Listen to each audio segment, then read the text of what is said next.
OneDrive-ekin gertatzen den moduan,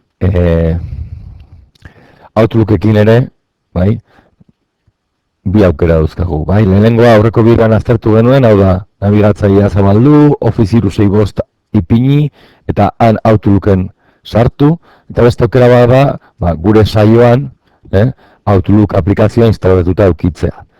Modu horretara, lortuko genuke, sinkronizatuta eukitzea, nik nire saio honetan ikusten dudana, eta nabigatzaile bide sartuko banintz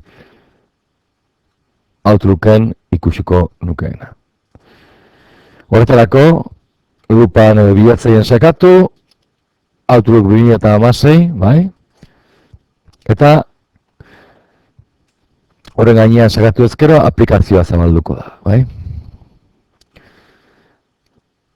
Orain egin beharko dugun lehenengo gauza, aplikazio hori konfiguratzea izango da. Hau da, esan beharko diogu zein den gure email helbidea, bai? Horretarako, Office 365 edozein aplikazio erabiltzeko behar den moduan, irakasle.eus eko helbidea behar dugu, bale? Bale, ondoren, aurrera egin, bai? Bai? Eta hemen ipini beharko dut, nire izena, helbide elektronikoa, irakasle eta pasaitza. Irakasle eta pasaitza.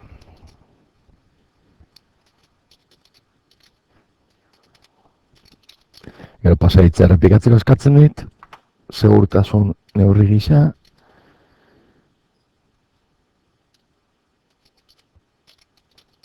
Bale? Eta aurrera era. Bale. Horren denbora apur bat beharko du.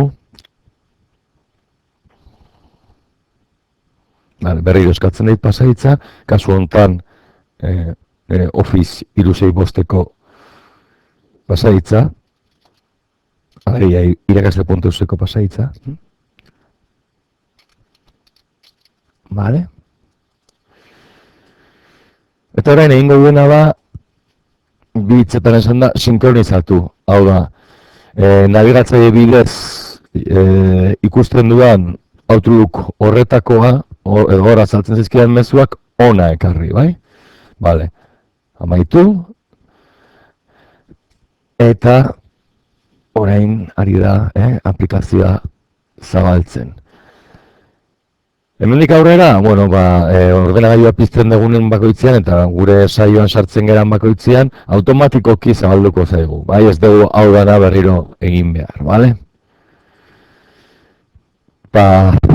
Horixe dena, bai?